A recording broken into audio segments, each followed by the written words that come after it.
Now, Black First, Land First leader Andile Mgxithama has slammed the Economic Freedom Fighters leader Julius Malema for what he says is his hypocrisy. Mgxithama says the EFF's sudden support for Zuma is aimed at stealing the former president's shine for his stance against the state capture inquiry. Malema is today expected to have what is now being touted as a tea party with the former president. It's not yet clear what the two will be discussing.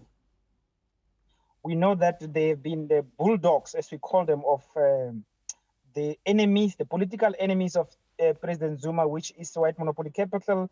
Julius Malema has been leading marches saying Zuma must fall. We know that, in fact, up to Monday, Tuesday, they were still issuing statements saying that President Zuma must go to the commission. He's being irrational. They said he must be arrested.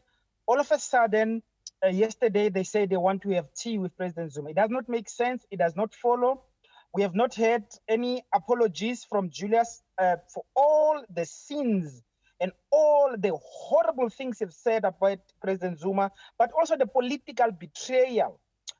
We know that Julius Malema has openly come out and said that he wants Johan Rupert, who is the chief representative of white monopoly capital, to give him money to topple President Zuma. He was the guy who was leading marches against President Zuma.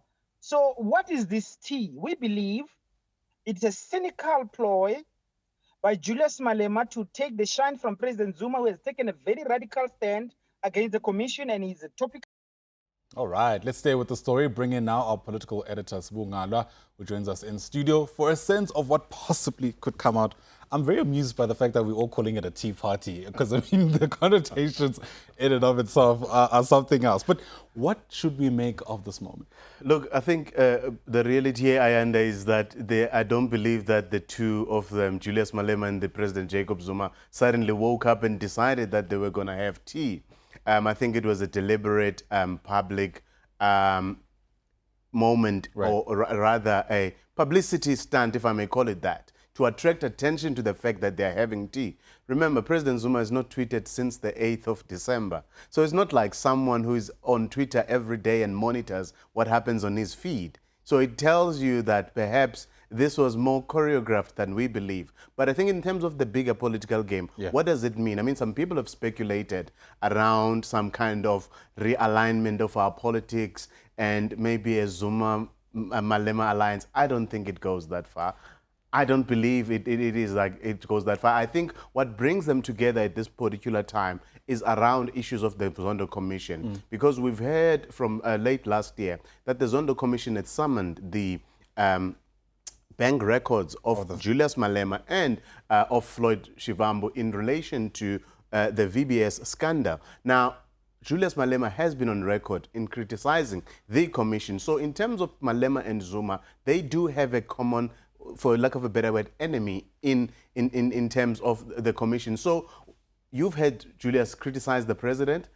Probably what I anticipate is that you might probably have a Julius Malema who says, I have criticized Jacob Zuma before, I have criticized the Zondo Commission, probably will continue criticizing the Zondo Commission, and perhaps try and make it seem as though he is a great defender of our constitution in trying to convince Jacob Zuma to go up here. But I still don't believe that probably Jacob Zuma will do that. It becomes interesting because the stakes are high for both political players, if you like. Already, a lot of Julius Malema's constituency is kind of raising eyebrows that this meeting is taking place to begin with. A merger, once again, being very unlikely because of that. Look, the thing, I don't think this is an EFF decision. I think this is a Julius Malema decision. And I believe that the reactions that you're hearing, the reactions that are emerging from your typical EFF supporters on social media and elsewhere, I'm sure they mirror what is happening within its leadership. But this also talks to the character of Julius Malema, who is a strong person within the party. It has happened before where, for instance, Julius has stood on a platform and made a pronouncement, and then the leadership of the EFF has had to follow. So I think in this particular instance, that might be at play. Remember that in this Twitter play between him and President Zuma, he brings in Mzwandile Masina. Yes. Now, Mzwandile Masina is the mayor of Ekurhuleni, but Julius and Mzwandile are personal friends. They hang out, they take pictures every other weekend. So what this tells you is that and suddenly this party is planned and they're now going to KZN. The meeting now apparently, it was meant to be in Nkandla, then there was temporary move to Durban. Now it's back to Nkandla happening today. And we will have colleagues who will be out there. No one is kicking them out. No one is hostile to them. What does it see? What does it tell you? It tells you that this is a political moment that they are milking for what it's worth, and also a good publicity stunt for both parties. But as I say, Ayanda, I don't think it's as major as some people make it out to be. I do believe that the aim here will be at the person of Deputy Chief Justice Raymond Zondo. Yeah, that considered then, surely as the media's a level of introspection should be happening about how we're handling this moment, right? If by all accounts it appears that it's being orchestrated to get attention from some ends, is there a way through which we can try to be cognizant of that as we cover the story? I think in the conversation we're having now, in being frank about what we believe it to be, that is important. But remember, politics is theater. So at what point do you then say, no, this is not worth it, this might be? The reality is that as politics reporters and as journalists, we're actually recording history.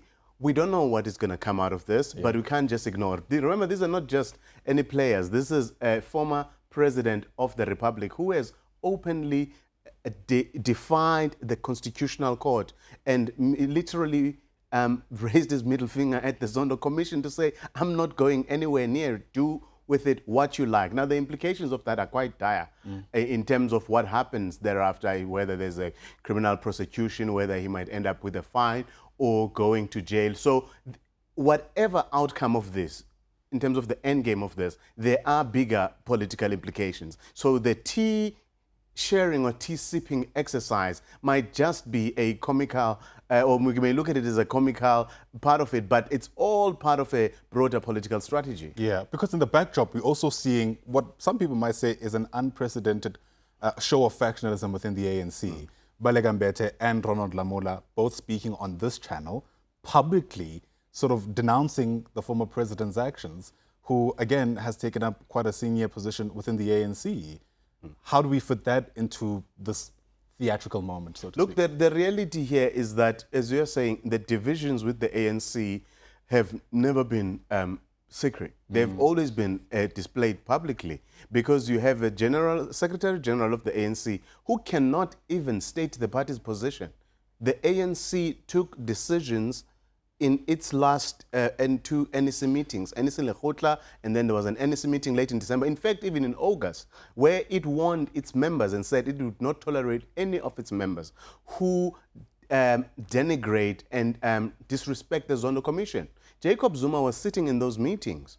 So Ace Magashule could not even bring himself to say, we condemn former President Zuma's actions based on the ANC statement. But secondly, Baleka Mbete coming out, actually there are people that tells you, I don't think her sentiments or her comments come from a factional point of view. It's actually stating what is an important point, to say that this man was not only president, but he's the president who instituted or who set up this commission is directed by the court, of course, and understanding the centrality of the Constitution in our democracy and why the respect for the Constitution and the rule of law is important. Remember, this is a South Africa where the rule of law and actually respect for the rule of law is found wanting. People every day take to the streets, they take the law into their hands. What then happens if a former president, who still has benefits as a president, who is still referred to as president, behaves in such a fashion? Yeah.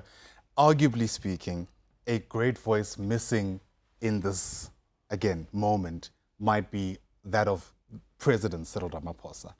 As a leader of the party, which is the ANC, as a leader of the country, which is South Africa, at the center of this Tea Party, what ought he say, if anything?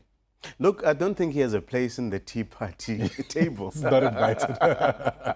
But where he fits in is in the broader context of the Constitution as a seminal, as also as the law the apex law of the country, restating its importance. I'm sure when he gets a platform, he'll probably do that. But also he's operating within the realm of the factional politics of the ANC, where actually, when I sat with him 2-3 weeks ago, he could not bring himself to also condemn the behavior of former President Jacob Zuma. Now, it goes back to the very point you were making, Ayanda, about how the divisions within the ANC have actually, I would even say, paralyzed its leadership, where every move has to be done, or every movement is within, has to be looked in within the prism of a factional lens, where do you do this, do you not do this, how is it interpreted, where rather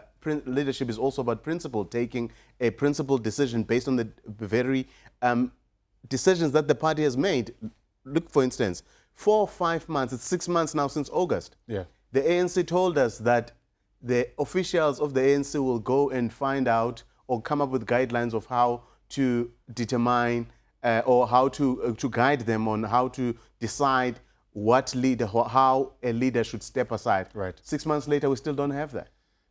And I guess only time will tell how this will all unfold. Very quickly, how many sugars do you think Julius Malema takes? I'm joking. We don't have to do that. Thank you very much. Or he takes it without sugar. Sbu Ngalwa, our political editor here at Newzroom Afrika. It's all very much still very speculative. And of course, we'll be watching this supposed Tea Party as it unfolds.